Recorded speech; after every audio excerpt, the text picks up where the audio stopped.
All right, good afternoon. Thank everyone for being here today. We found a way to win last Saturday without necessarily playing our best football, but I was really proud of our effort, offense, defense, and special teams, the effort of our staff and our support staff to be able to get a Big Ten road win. We're still looking to play a complete football game, offense, defense, and special teams, all working together for 60 minutes, 4 quarters in the game, complementary football. We have to stay focused on what's next for us. We were able to come out of the game in pretty good shape. Guys had a good day today in the weight room, and then our first real practice for this game. So I feel like the focus is there. It's all about aggregation of marginal gains. We have to find ways to get better individually, which will help us progress as a team. We know that Indiana's coming off a bye. They have played a very tough schedule, so they'll be rested, they'll be ready.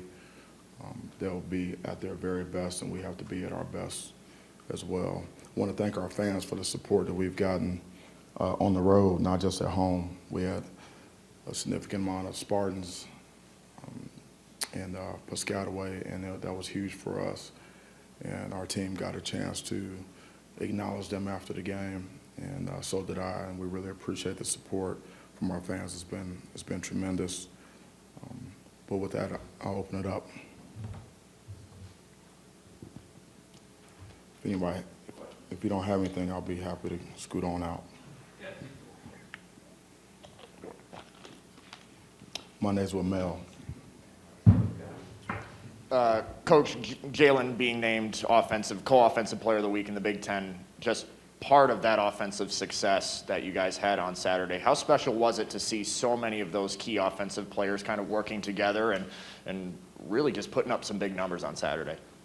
Well, it's good to see. We know that we have very good players, skilled guys on offense, and so we have a very unselfish football team, and those guys pull for each other, and they're happy for each other's success, which is great to see. And we don't know from week to week, who it's going to be. Everyone's got to be ready to go and contribute. And the more guys that we have that can contribute and be productive, the better. And that's offense, defense, and special teams. But it was fun to see and very gratifying to see those guys have that type of success. No, you mentioned that this wasn't a perfect football game. I guess when you went back and looked at the tape, what were the areas that you were most concerned about? And how do you feel like you guys have been able to play through the issues as a unit collectively? Well, it's really in the details in all 3 phases. There's very small details that need to be attended to that make the difference between a successful play and an unsuccessful play. And that's really where we need to drill down, is the intense focus, the attention to detail, the sense of urgency, throughout the week, Monday through Friday, and carry that over into the game. We have some operational issues that we've made some adjustments that should help us quite a bit, and we need to continue to get better in doing the simple things, blocking, tackling, communication, angles, pursuit, pad level, ball security, and it's really those things that make the difference. It's not a lot, but when you're competing at a high level, the margins are very slim, and it doesn't take much for you to lose a down because of a technique or maybe a mental error. We're through 6 weeks now. 5 of the top 10 teams in the country are from the Big Ten. What do you make of that? Well, we know the Big Ten is a strong conference, and there's a lot of good teams on the East. side, and so it's a very strong conference, and we play a tough schedule. You're pretty low-key up here in talking about your team, but you're one of the surprise teams in the country. Is that just your nature? I mean, when do you get excited about that? You're 6-0, and nobody expected that. Yeah, well, there's a time and a place for everything, and if I needed to teach, motivate, or develop you, then we'd probably be more animated. But in this setting, it just is what it is. Mel, I'm wondering, Indiana's had sort of a snake-bitten year after having a charmed season last year and maybe without Michael Penix Jr. again. How does not having him and some of the injuries they've gone through in the year change who they are? And you've seen them just a year ago have a season sort of like what you're having. And is that a reminder to your guys that this stuff can change quickly on you?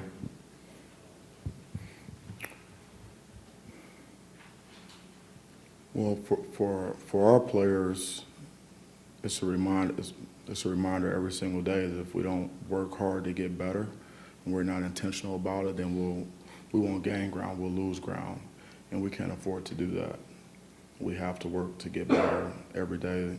The opponents change, but the standards don't change for performance, and we're not where we need to be right now. We're still a work in progress, and our players know that.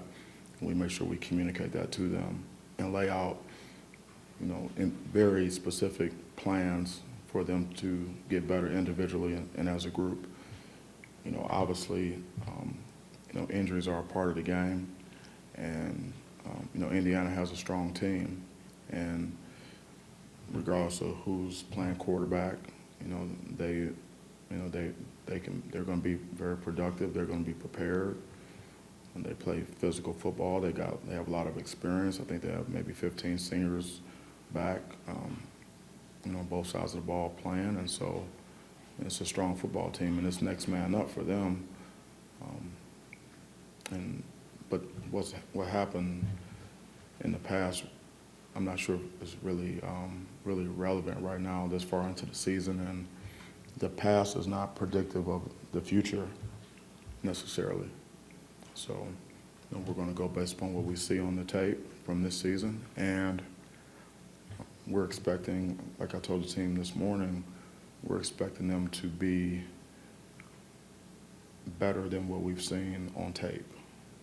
We're expecting them to be at their very, very best, rested, ready, and they're at home, and it's the second game in a row for us that we'll be going on the road to someone scheduled us for homecoming. So they're going to be fired up and ready to go.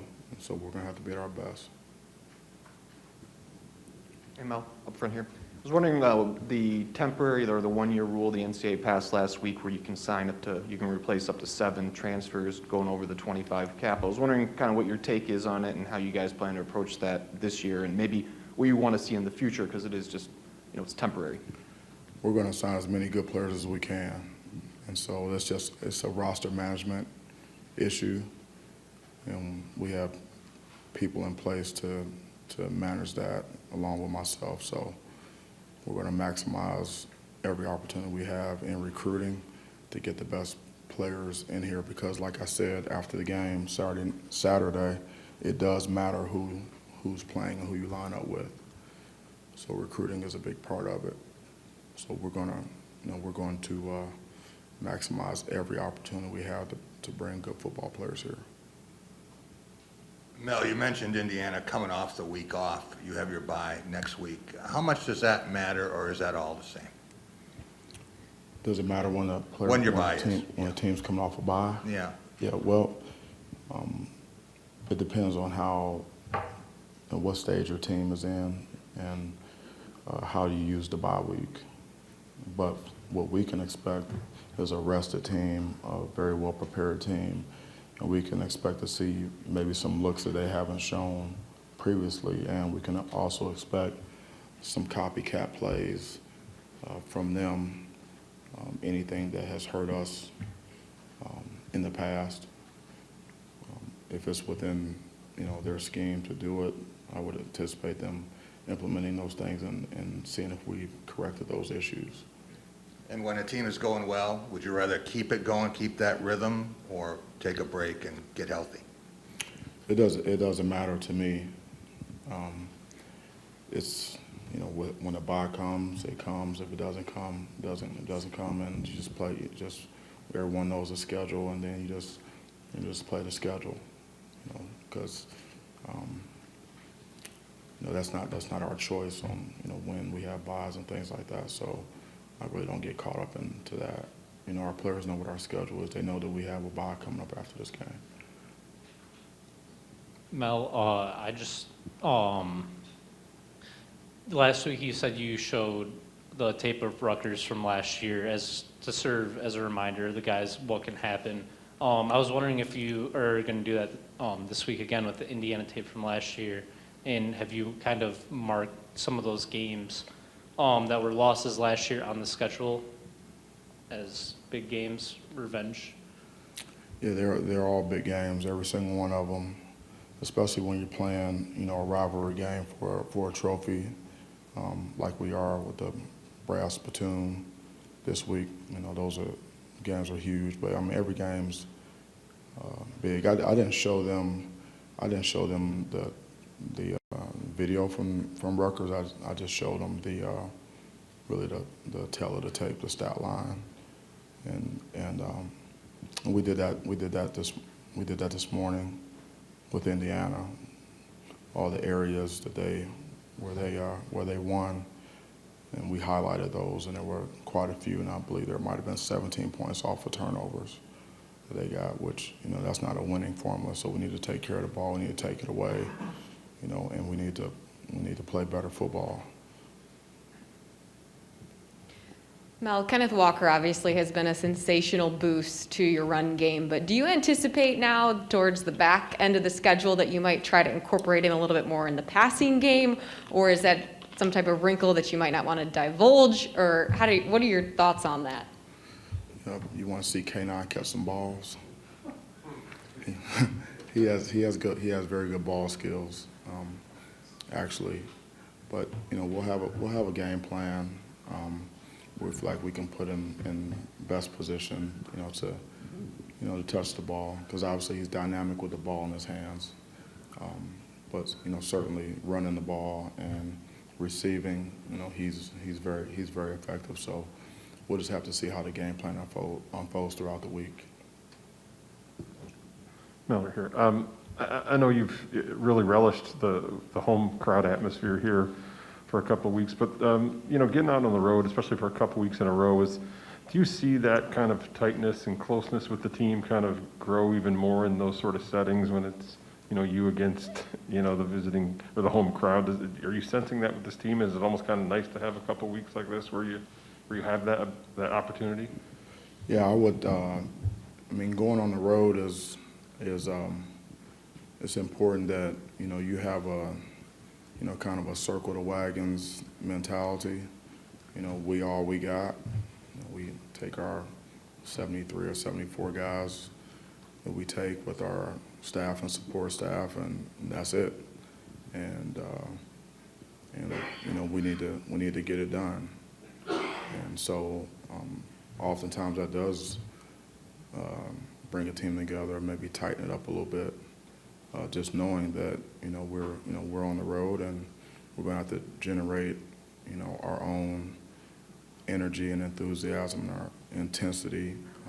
We're not going to have a home crowd and you know, the woodshed and the deep end going for us. However, we had quite a few Spartans in New Jersey Saturday, which was we could feel that, and I would anticipate it's going to be like that for all of our road games because our fans travel well and they love the team, they're supporting the team. But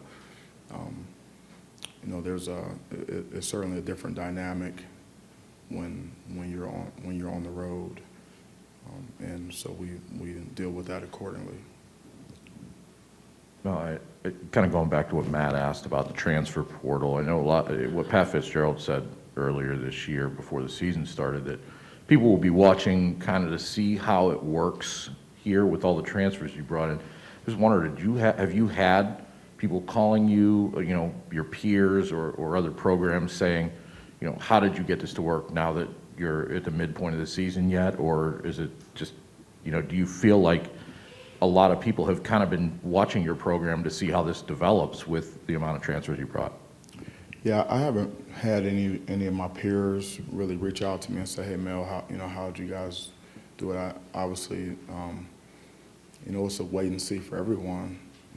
You know, because you don't know how things are going to unfold. You don't know what the season is going to be until you play the games. But you know, everyone has their own formula, their own plan, their process for their program, their culture, and it is year to year in terms of who you need, you know, by position. You know, who are you losing? You know, where do you need to get stronger? Where do you need more depth? You know, how soon do you need it? And that type of thing. And so that all goes into how you use the high school ranks, and then also the portal. But yeah, I'm sure, you know, there's a lot of folks want to you know, wanting to know, you know, how is this going to work with, you know, so many newcomers, and so it's basically about how we perform and how we play and what we actually do, and so it's you know, it's kind of out there right now in terms of, you know, what we have and what we're doing with the guys that we have. Mel, right here in front. Darius Snow, I'm curious what you've seen from him sort of in his progression. I mean, he doesn't start the year as a starter, now he is, and seems to be playing pretty well. And it wasn't really, at least in my opinion, I don't think it was a situation where the guy in front of him was maybe playing bad, but he's just kind of raised his level, Darius. What have you seen from him, and what does he bring to that position specifically? Yeah, well, he's worked really hard to get into the position that he's in now. You know, he plays special teams, and you know, he has a significant role on defense, and that just goes to show you that, you know, how you do in practice, and you know, it matters. You know, it affects playing time, and it doesn't necessarily mean that someone else is not playing well, because, you know, we can play more than one guy at a position. And the more players that we have, they can go in there and play productive, winning football for us, the better. And so, you know, Darius has put himself in that position where he can do that. And so, you know, we have more depth at that position, and it's good for our football team, and it's a credit to him that, you know, he's worked really hard and in his training and film study and things like that to be able to go in a game and produce. What about skill set wise that makes him a good fit there, you think? Well, he's strong. He's got good balance and body control. He's a high percentage tackler. He's got high football IQ, you know, obviously, and he plays with a lot of confidence. Mel over here. Kenneth Walker mentioned that in March he wrote down his goal to win the Heisman. Is that something you work on with players, writing down their goals? Is that something that's important to you? Yes, you know, goal setting is important, and you know, we encourage all of our guys to have short-term goals, intermediate goals, and long-term goals, and to write them down. And so, you know, when you write down goals, you know, you work on them, and they work on you. Yeah, and when you have, you know, offensive skill players, running backs, and receivers who have big goals like that, what's the challenge of kind of working with them and chasing some of those goals when there's obviously only one football? Well, you know, we all have to buy into something that's bigger than ourselves, which is, you know, the team. And football is the ultimate team sport, and that's why we have to be humble and hardworking. We have to be unselfish, and we always have to put the team first, whether it's a coach or a player. And when you can do that, then that gives you the best chance to get what you want. you know, to get what you want, it's better to try to help someone else get what they want. And so that's the type of mentality that we have on our team, and we don't worry too much about the individual, you know, stats or accolades. We're going to take what's out there, and when we have opportunities to make plays, we need to make them.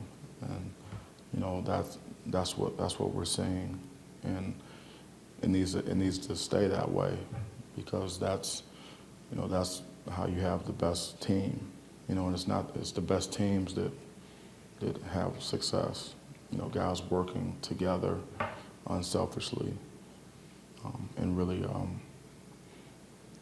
not worrying so much about the individual stats and things like that. You know, we just add that stuff up at the end.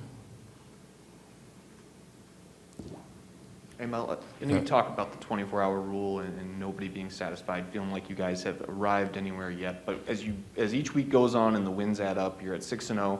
Does that need to, I think you said tighten the screws after Saturday's game, does that get ramped up each week, especially when you're looking at a bye and then a rivalry game to follow that few people are looking forward to? Yeah, every single day we're straining to get better. We have so many areas where we need improvement, you know, in all three phases, individually, and then collectively. So it never stops. I mean, you're never there. You never arrived.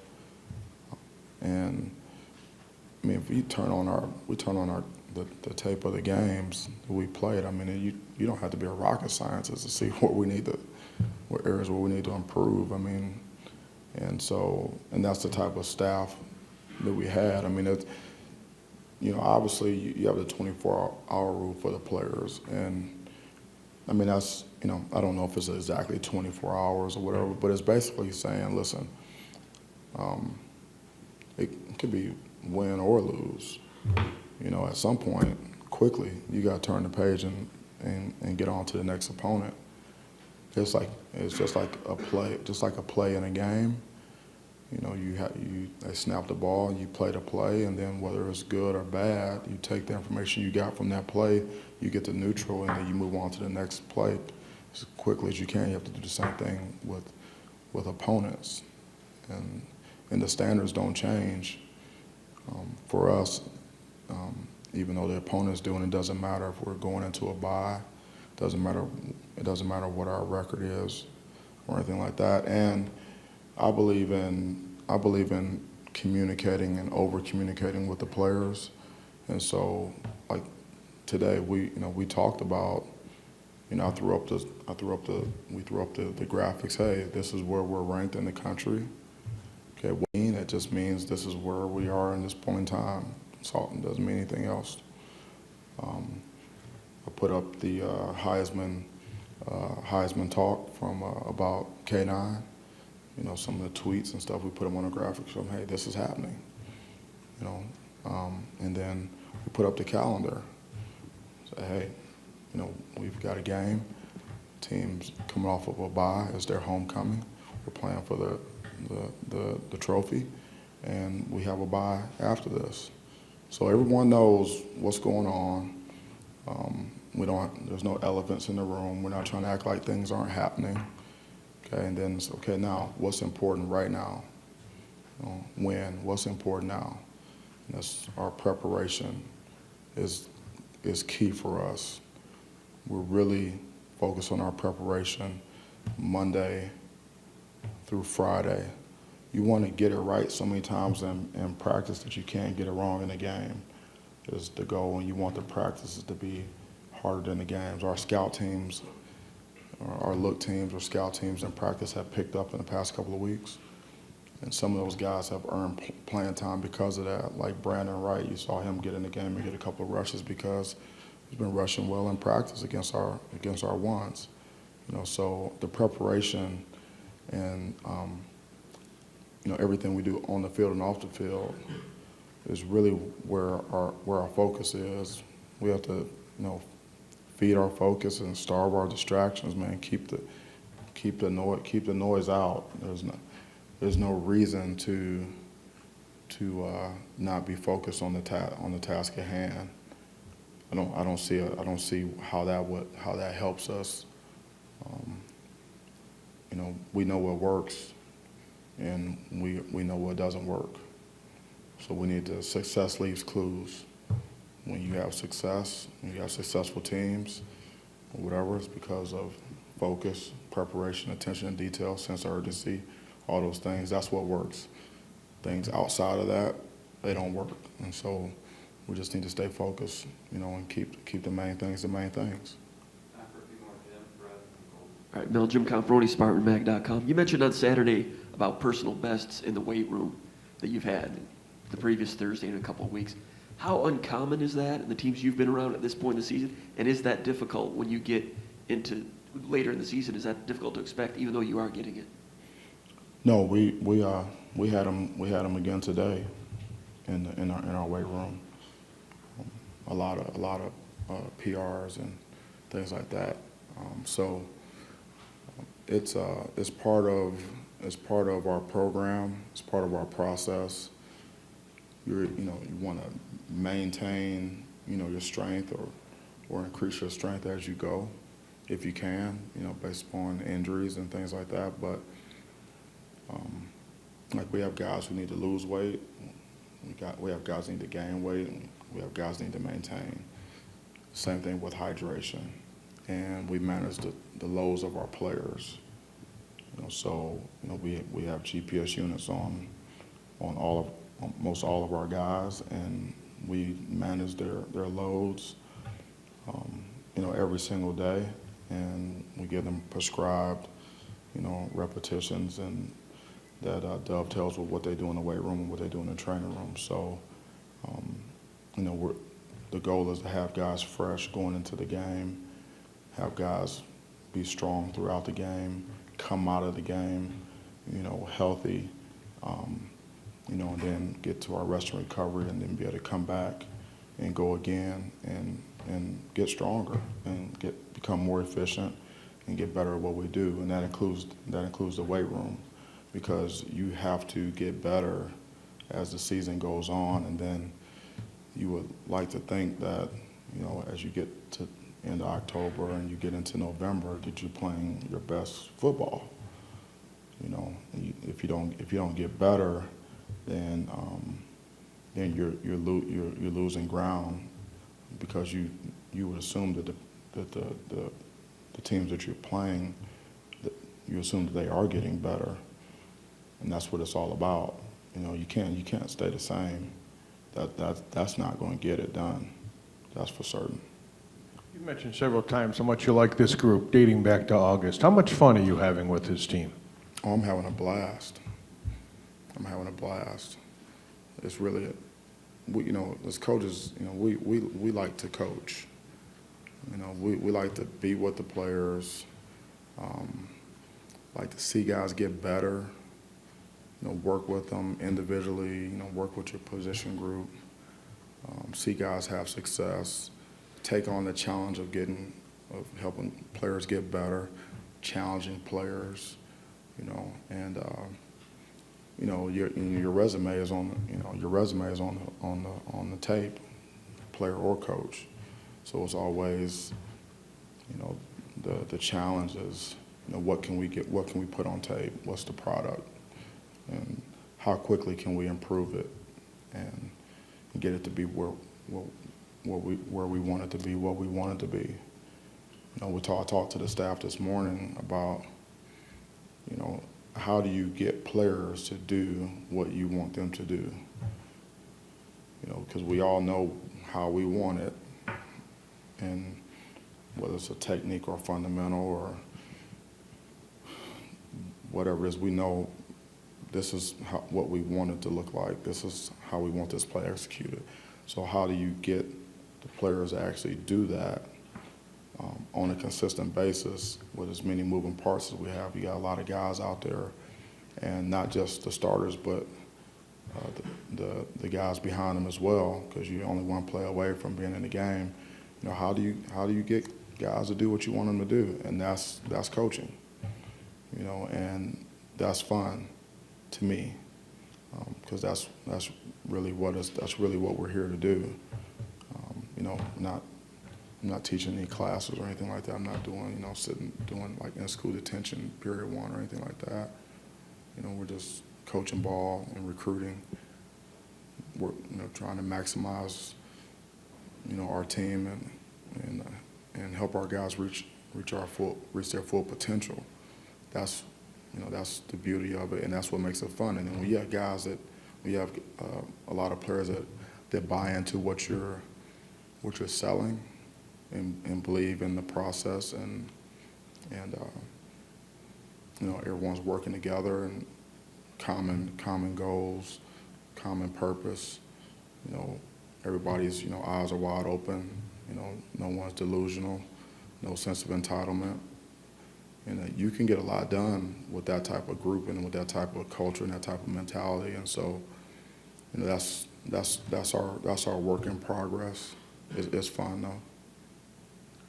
Well, when you think back to those internal conversations about emphasizing the portal this offseason, is this kind of how you and your staff envisioned it coming together? I know Kenneth gets a lot of the attention, but what do you like about the group that you have with those guys coming in? What do I like about them? The portal guys. Yeah. Well, they don't ever want to have to beg anyone to come here. Whether it's a coach, hiring a staff. I mean, obviously you have to compete and things like that, but I mean, at the end of the day, they have to want to be here.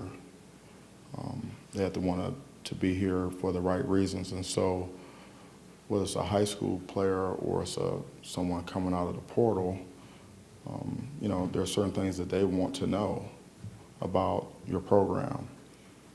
And once we give them the information and say, hey, this is how things work here, this is what your potential role could be, here are our needs, this is how we plan to get this thing done. It resonates with certain players, and they say, okay, that's what I'm looking for. That's what I want. And if we can do that, coach, then I'm in.